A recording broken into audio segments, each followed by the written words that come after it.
Do you think you're being targeted by a narcissist? Is it love bombing or true love? That's what you're going to find out in this edition of Negotiate Your Best Life. Hi, I'm Rebecca Zung, and I have been recognized as one of the top attorneys in the country. And I have written a couple of best-selling books, Negotiate Like You Matter and Breaking Free, a step-by-step divorce guide. And I've helped millions of people go from lives of drama, trauma, and chaos to step into lives of freedom, possibility, and purpose. And that's what I do for you right here on this channel. So make sure you subscribe and hit that notification bell. So, in this edition of Negotiate Your Best Life, I am interviewing Mitzi Perdue. She was the heiress of the Sheraton hotel chain. She was married to the poultry guy, Frank Perdue, and she has certainly seen her share of narcissists. She's been involved with them. She was even engaged to one, married to one, not Frank Perdue. She wants to make sure everyone knows it wasn't Frank, somebody else. But she knows the ins and outs of being able to figure out, are you being love bombed or is it true love? Signs you're being targeted by a narcissist. So without further ado, let's dive into my conversation with Mitzi Perdue. Welcome to another episode of Negotiate Your Best Life. I'm Rebecca Zung, and today's topic is, are you being love bombed or is it true love? Are you a target of a narcissist? And it is my very special honor to be here with Mitzi Perdue. She has graduated with honors from Harvard and has a master's from George Washington University, which I'm from DC, so very exciting. She's done lots and lots of incredible things, past president of 40,000 member American Agri-Women. She's a former syndicated columnist for Scripps Howard. Her column, The Environment and You, in the 90s was the most widely syndicated environmental column in the country. She's had a television series, Country Magazine. She owns a vineyard that sells grapes to all kinds of wineries like Mondavi and Kendall Jackson. She's the daughter of Ernest Henderson, who co-founded the Sheraton hotel chain. And she was married to Frank Perdue, who was the second generation poultry company that now operates in more than 50 countries. But more importantly for us, she has dealt with lots of narcissists and she knows how to spot them. So welcome, Mitzi. Well, I love being on because, wow, isn't it astonishing how many bad guys or bad women there are out there who are after your money or your prestige or your scalp? I mean, it's just astonishing. Yeah. So because of, how you grew up and who you were married to, you've had lots of experience with narcissists, right? Well, there's a saying that I cherish because it's true, which is, a fool and her money are soon courted. Yeah. Soon courted instead of parted. Exactly. So tell us about your experience with narcissists. Well, my particular area of expertise is, I assume this would apply equally to a guy, but it certainly applied to me as a woman. When my late husband died, I have a cousin who said, do you realize since he had money, that there are probably 50 people combing through the obituaries right now trying to figure out how to get to you. Ooh, that's And like such a creepy thought, isn't it? yeah, the only thing is he was wrong. It wasn't 50, I bet it was thousands. No way. So how Yeah, did that manifest? What did that look like?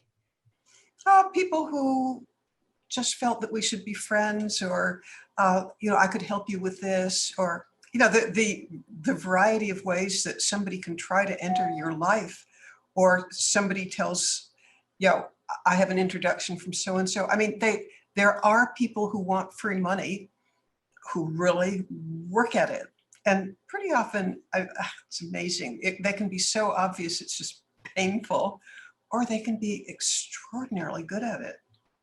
Yeah. So what makes them obvious? What are the signs Obvious? that were making it obvious to you?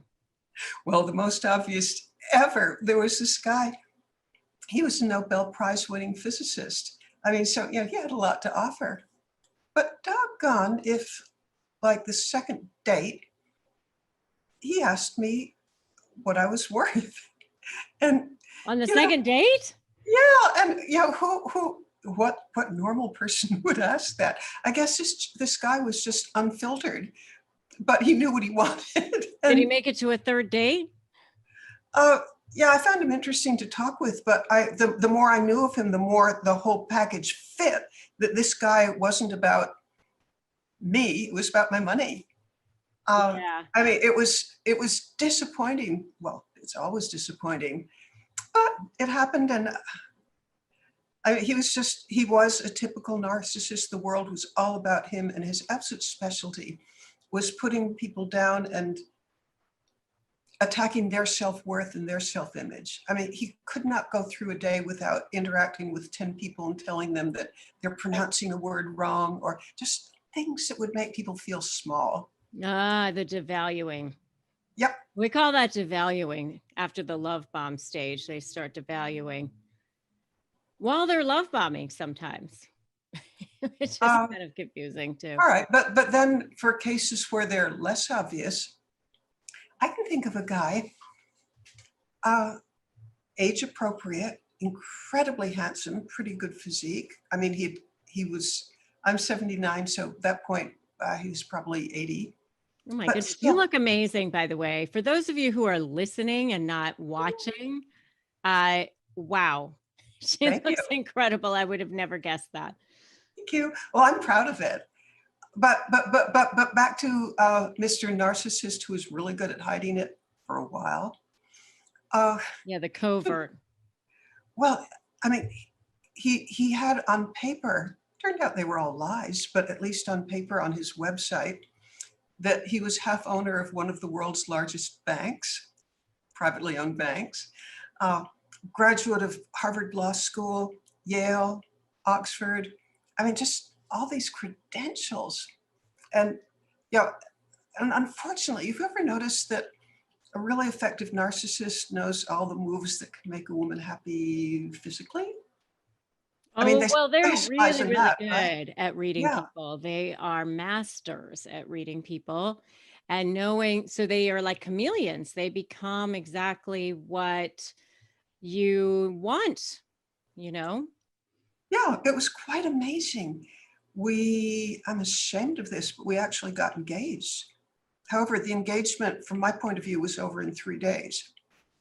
It was So what actually over. happened? Tell us like what happened that made There you. was something, there was a red flag that, I mean, if you find somebody really attractive and the sex is beyond your wildest imaginations, and uh, it's pretty hard to face reality. But I have one thing that is so diagnostic that it transcends and it breaks through all the attraction, and that is, I noticed in his apartment there were a whole lot of unpaid bills. Mm. And actually, to this day, I'm pretty sure he could have afforded to pay the bills. But I realized that, I mean, he just said, oh, it's just not that important. But I'm thinking, hey, there are people, there are vendors who aren't going to be able to pay their vendors if you don't pay your bills. And just the kind of the hard-heartedness of not having any awareness that your actions are causing pain to others. Or actually, eventually I came to believe that he even liked playing that game, because there are all these people, calling, I'm frantic. I'm going to, I have to pay my bills. Please pay this bill. And I thought, here's my thinking on this. We go through life, if we're normal and sane and worth getting along with, we have reciprocal obligations. And one of the reciprocal obligations is if I take your $20,000 couch for my house, my obligation is to pay you for this thing. It's not to keep you waiting for 3 months. And I thought the lack of conscientiousness, the lack of empathy, the lack of responsibility made me think, you off my island. Yeah. So did he mistreat you as well? I don't think he would have even tried because I would have killed him. Ah, I mean, I think I give off signals, don't do that. okay. Okay. So, um, And by the so way, I'm a fairly big believer in giving off those signals because, my own attitude towards myself is I'm a nice guy, but don't mess with me. yeah. So how do you do that? What's the don't mess with me?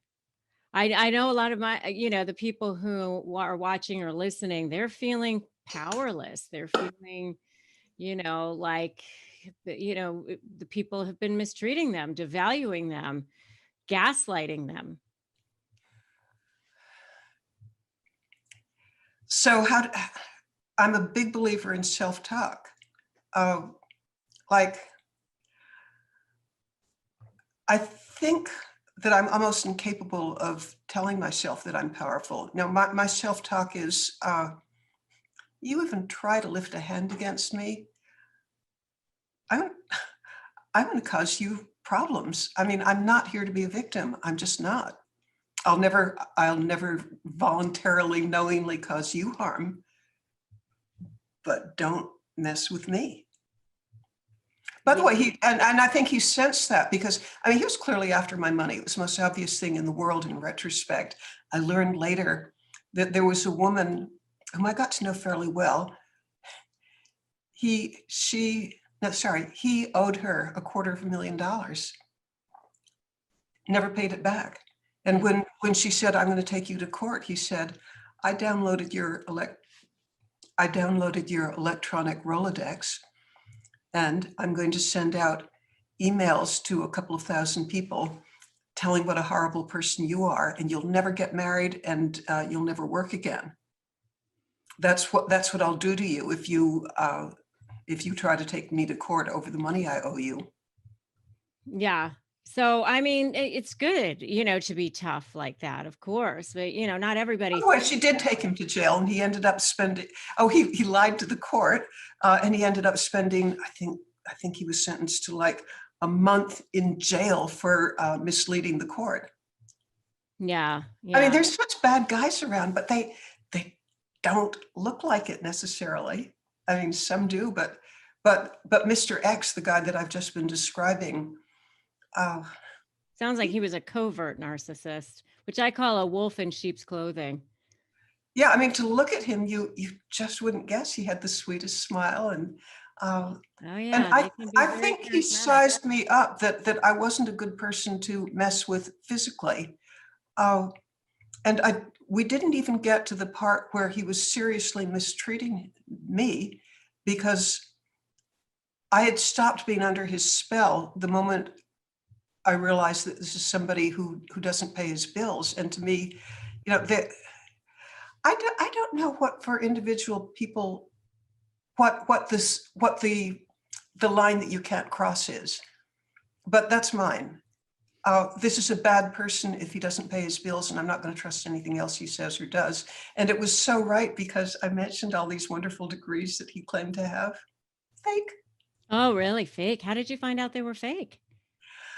Because eventually I met his first wife, uh, and he had kept her tied up in court for almost 15 years. I mean, she Oh, wanted to get out of this, very but typical of a narcissist. They love to drag out court actions. yeah, I mean, they'd come to an agreement and they'd be about to sign it, she told me, and then he'd find some other thing to, like he'd Yeah. switch I lawyers call that around. moving the goalposts, which is Yeah, a very typical thing. And that's one of the things I teach in my negotiation classes, actually, that they do. They like to move the goalposts because they get narcissistic supply from that. yeah. It's, I think for a decent person, it's really hard to grasp that there are really bad people out there. And I hope there aren't a lot of them. But if you have something to offer, whether it's money or prestige or sex or a place to stay or whatever, there are people who want free stuff, and you're going to be a target. And you want to believe that they're being honest, but how about no, they're bad people. They want your stuff. And just because you can't imagine that somebody would be that bad. They are. Yeah, so true. So you talk about your spidey sense. Tell me about that. There's I read a book once that said, this was by somebody who, I guess he was ex-FBI. He said that almost every woman who had been raped or mauled in one way or another had had a spidey sense before it happened. Yeah, the kind of thing that says, get out of this. And he said, the trouble is we've been socialized not to listen to it. You know, we don't want to sound prejudiced. We don't want to sound judgmental. He said, save your life, listen to your spidey sense. So for me, the spidey sense is listen when somebody says, well, some inner voice says, this is too good to be true. This situation is making me uncomfortable. And I don't think it, well, actually, at this point in my life, at 79, I'm really ready to own the notion that if my spidey sense tells me that this isn't right, it's not that I'm prejudiced, it's not that I'm judgmental, it's that, how about I'm probably right and I'll listen to it and I will act on it. You off my island. Yeah. I mean, I definitely felt it in my gut too. There's just things that are off about people sometimes, where you just know that that doesn't seem right, or that little thing seems like, Pay attention to it. yeah. Yeah. And you talk about looking at how they act in daily life. Tell me more Well, about there's a phrase that I really like, and it goes like this: how you act in one thing is how you act in everything. And yeah, you can disguise it a little bit, but generally, like the guy whom I mentioned who wouldn't pay his bills on time, I learned that that was just his general attitude towards life. Make people squirm by not paying them. Uh, how you act in one thing, like I was just so interested in watching how this guy treated cab drivers, or like a repair person at Apple. He was dismissive. He'd just find ways to make them sound incompetent and as if they weren't speaking English. I mean, he found ways to make people uncomfortable. And I'm thinking, if he does that to other people, he's on his good behavior with me right now. But I wouldn't trust for a second that at some point later on, this is how he's going to be treating me. Oh, that's a good one. I like that. I like that. And you also say lying is a deal breaker. Talk more about that. Okay, I can deal with minor stretching the truth, like, oh, you look beautiful today. I can deal with that. But a real serious lie, uh, again, how you act in one way is how you act in everything. If the person has a fragile relationship with the truth, I'm not ready to believe other things that they say. So for me, if I'm dating a guy and I find a real serious lie, like I went to Yale and I didn't go to Yale, no, I have no patience for that. Decent people, the kind of people I want to hang out with, tell the truth. Yeah, I always love the Maya Angelou quote where she said, when people tell you who they are, show you who they are, believe them the first time. Yeah. And on the issue of truth, I totally endorse a Chinese saying, which is that there are two situations in which lying is appropriate and forgivable. Number one, to save a life. Number two, to flatter a woman. Okay, but Well, that, I'm half Chinese, so maybe you're just oh, saying really? this just to flatter me. Yeah. Yeah, my dad's Chinese. Oh, well, the nicest guy I've dated since my husband died in 2005 was totally Chinese. I mean, I'd visit him in China for a couple of weeks each year. Nice. Alas, he's gone to his great reward, so that's not going on anymore. But Yeah. I adored him, and he was just everything good. So, and you also say that when someone tells you how trustworthy they are, That's Run for the hills. Run for the hills. so tell us more about that. Okay, I've discovered over and over again, and I'm going to pull rank now by saying that I'm 79, but I've observed this over and over again. People don't have to tell you their great qualities, and I'll give you an example. I don't think a Rockefeller stands up and tells you, boy, am I ever rich. And I'm pretty sure Einstein didn't say, gee, I'm smart. And an honest person doesn't have to say, boy, am I ever trustworthy. You just don't have to. It's to me a great big red flag, the person who says you can trust me.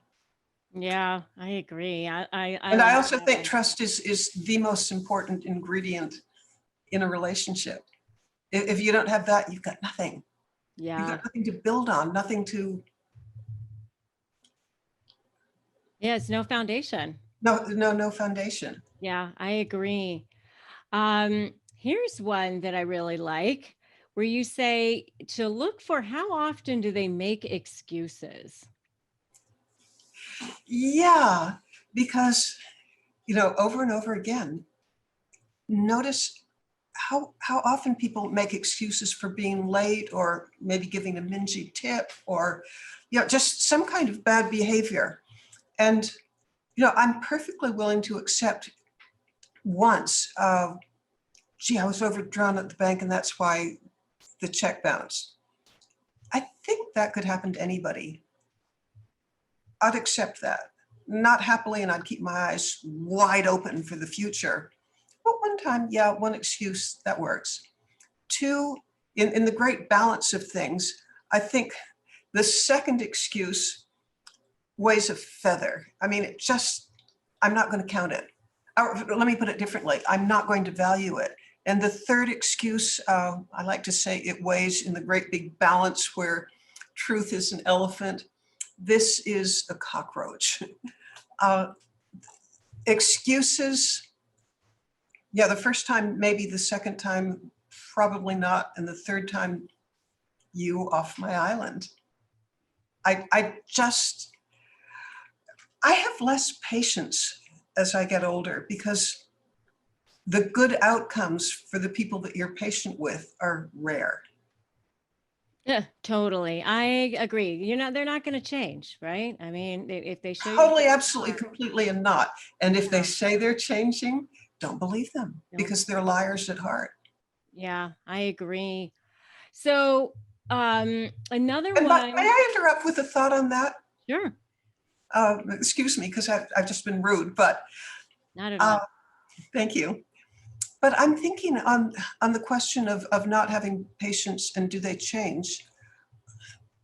They just don't change, and you're better off maybe 100-fold being alone than being with somebody who makes you miserable. Isn't that the truth? I Well, know it's that. so the truth, because I mean, you can go out with friends, you can watch movies, you can, your life is your own. Your energy isn't being sapped and bled dry by somebody who's an emotional vampire. So I understand that when you've been with somebody for a while, and maybe he's been devaluating you and making you feel that you're not worthy to walk on the face of this earth. You have so little reserves left to fight with. But guess what? You got to fight. You've got to get out of it. You have got to get out of it, because it's not going to get better ever. It will only get worse.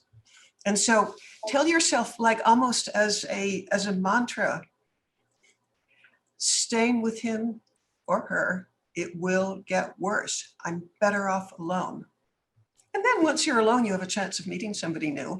It's definitely true. I had the same thought in my first marriage. I mean, my first husband was a good guy. There was nothing really wrong with him, but we really weren't suited for each other. And I remember saying to myself, I'd rather, be actually alone, because otherwise I'm in this marriage and I'm alone, but I'm resentful because I'm alone, but you're here, so I'd rather actually be alone. Then I'm alone, but I'm not resentful. So I totally get that. So another sign that you have is pay close attention to their relationship with others. I think that's a really good one too. Tell us more about that. Ideally, and I know the world isn't ideal, but ideally, get to know some of, not just one or two friends, because it's possible for a bad guy to have wingmen, but it'd be really nice to know his family, to know his childhood friends, just to know as many people as possible. Because the more people you know that know him, the Or harder it's her. going to be, or her. Let's stipulate that when I say her, because, well, when I say him, it could be her. When I say her, it could be him. Perfect. Perfect. Because we both know that it both happens. Yes. So we were talking about how you get to, how you protect yourself from these people. And so often the really bad guys, they sort of blow in from nowhere. Maybe they say that they have a CIA job and you can't meet their friends, or, you know, if they have ways of keeping you from knowing where they came from and who their friends are, yeah, that's a great big red flag too. And I suppose there are people who are CIA people and can't tell you about their background. But excuses like that are such an ideal cover. I'm as skeptical as a human being can be when somebody tells me something like that. Yeah, I know. I think that's good. I mean, as you say, look at their long-term relationships. Do they have them? Look at their relationships with their family. Look at their relationships with people in their professional life. I think that makes a lot of sense. And another one that you have is if you're an extra nice person, be extra on guard. I Yeah, like that too. I want to share things that I've learned in my 79 years. And one of them, it's not my idea. It goes back, I think, 2,300 years ago to I think maybe it was Plato, maybe it was Socrates. I think it was Cicero. But anyway, one of the great philosophers said, it's as hard for a good person to think ill of a bad person as it is for a bad person to think good of a good person. And, kind of translated into modern language, what it means is if you're just kind and good, it's just so hard to wrap your mind around the idea that there's somebody who wants you to suffer. It's so foreign to you, you can't wrap your mind around it. And the kinder you are, the more forgiving, the more understanding, the more vulnerable you are. And as a matter of fact, in my experience of looking around the world, and this is a topic that fascinates me, and that is the subject of narcissists, the more I look around the world, the more convinced I am that the narcissist is going to pick out the person who's kind and good and understanding and forgiving. I mean, that's a Absolutely. perfect target. So if I'm addressing your audience, I'd say, don't change. I mean, continue being a nice, good, decent, forgiving person, but be aware that they're not all like you, that there are people who mean you harm, who would just absolutely love to see you in tears. And don't feel bad that you fell for one, right? Uh, well, since in my life I have, uh, I've had two marriages, one which was ghastly and one which was heavenly. In the ghastly one, I sure fell for the person. And he was actually an ex-priest. He had left the priesthood. And I thought, since I was an heiress of the Sheraton hotels, I'd always been scared of fortune hunters. And this ex-priest came into my life and I thought, he with a vow of poverty and isn't a materialistic person and is spiritual, I could trust that person. Wrong. And how old were you? How old were you with your first marriage? Old enough to know better, 28. Oh, okay. But he was the perfect example of a narcissist. Perfect. Yeah.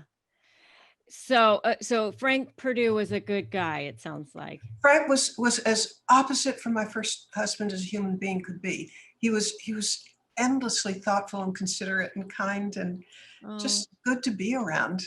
so nice to know. So nice to know because we all know him. Well, at least I do.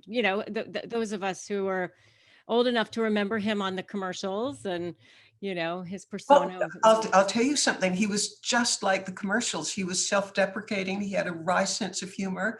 I used to feel that I would walk around the house with a smile on my face because I knew that just out of the blue he'd be saying something that would have me laughing or clutching my sides or maybe rolling on the floor with laughter because he was just funny. By the Uh, way, have you noticed? I wonder if you have the experience or if it's just mine, but the narcissists that I've known well, they don't really have a good sense of humor.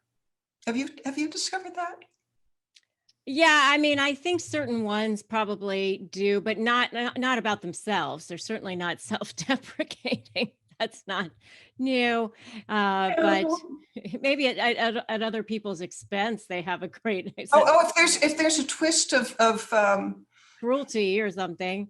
yeah, then they're really good on Right. humor. But I'm thinking Exactly. of the kind of thing where you just joyously laugh, and I'm Yeah. not sure how much joy I've seen in the narcissists Oh, I've they known. probably zero. I mean, they have no inner sense of self. So Yeah, I used to compare that with my first husband. We'll call him Dr. X.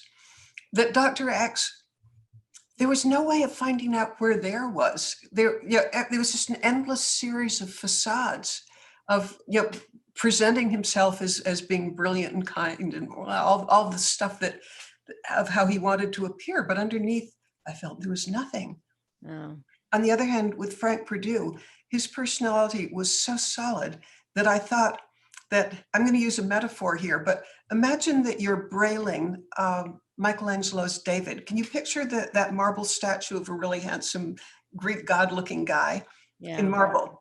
That if you had your eyes closed and you felt that marble statue, there's something there, and you get the feeling. But I felt with Dr. X that if I were kind of closing my eyes and brailing what his personality was about, it would be like a sagging balloon. It was Yeah. there's I just call nothing them the solid there. I call them the hollow chocolate Easter bunny. They look good on the outside, but there's Yeah. nothing inside. Yeah. So you wanted to share something about your pet, your passion. So tell us Yeah. about that. Yeah. How I intend to spend the remaining days of my life, and I hope there are many. I want to combat human trafficking because to my mind, it's just one of the worst atrocities in the world.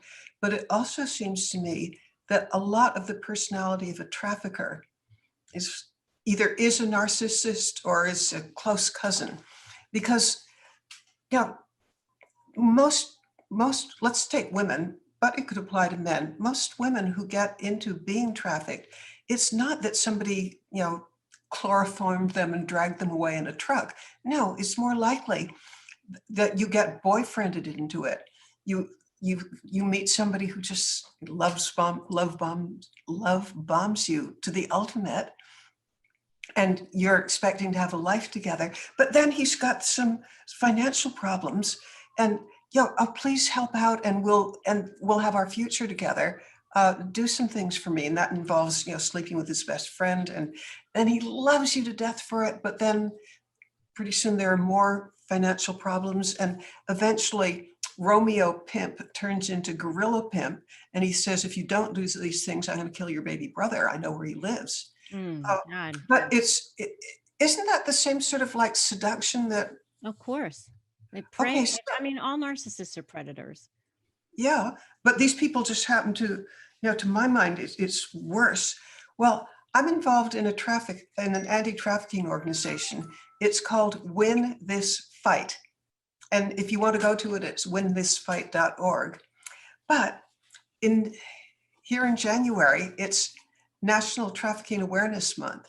And I want to invite absolutely everybody to be part of something fun, but that will really contribute to anti-trafficking efforts.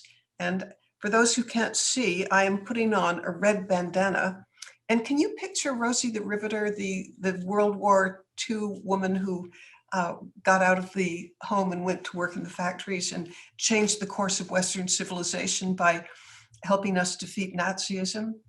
Well, I and the people I'm working with We want to have an equivalent of Rosie the Riveter, but in this case, it's going to be Rosie the Liberator.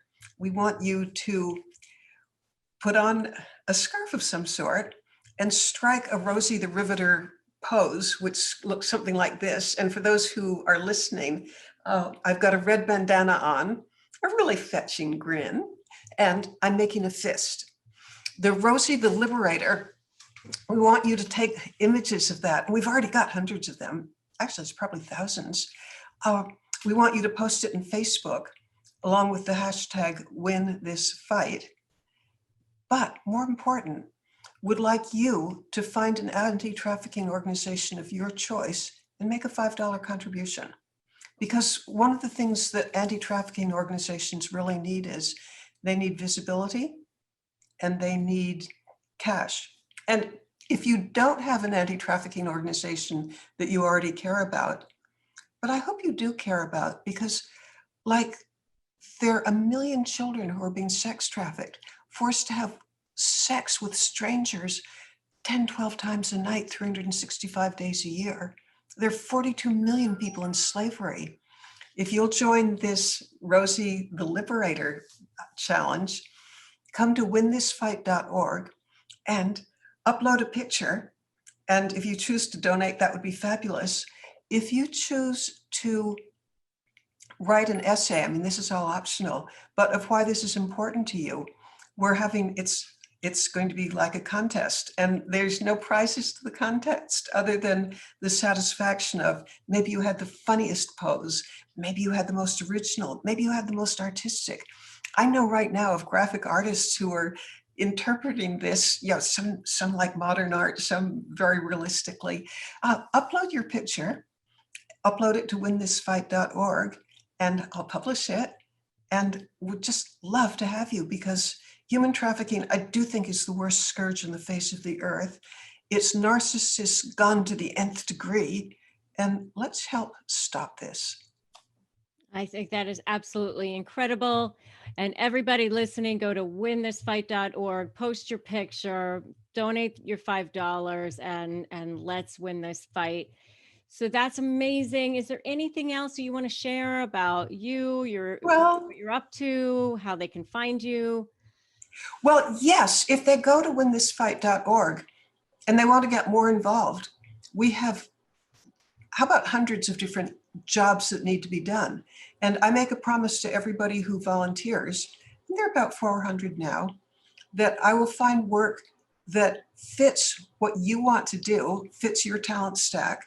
And I will never ask you for 1 penny or 1 minute of money or time that you don't actively want to do. I mean, it'll be the ride of your life, and you're going to feel good at the end of it, because you'll have done something to help prevent some of the worst misery that exists on this planet.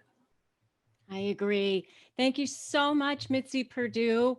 What amazing pearls of wisdom. So people can tell if they are being targeted by a narcissist, and how to get them out of their lives or avoid them. So I really, really appreciate you joining us today. It's been a joy. Thank you. Thank you. Thanks for joining me in this edition of Negotiate Your Best Life. How interesting is she? She sure does know how to tell if you're being targeted by a narcissist. If you like this video, give it a like, share it, drop me a comment. Let me know what you learned from this video. What did Mitzi teach you? And what revelations did you have? Drop me a comment and let me know. And make sure you subscribe and hit that notification bell. Also, feel free to join me in my free private Facebook group, which is Narcissist Negotiators with Rebecca Zung. And also feel free to grab my free Crush My Negotiation prep worksheet. You can just get that at winmynegotiation.com. So thanks for joining me on this edition of Negotiate Your Best Life. Remember, today is a great day to start negotiating your best life, and I'll see you in the next video.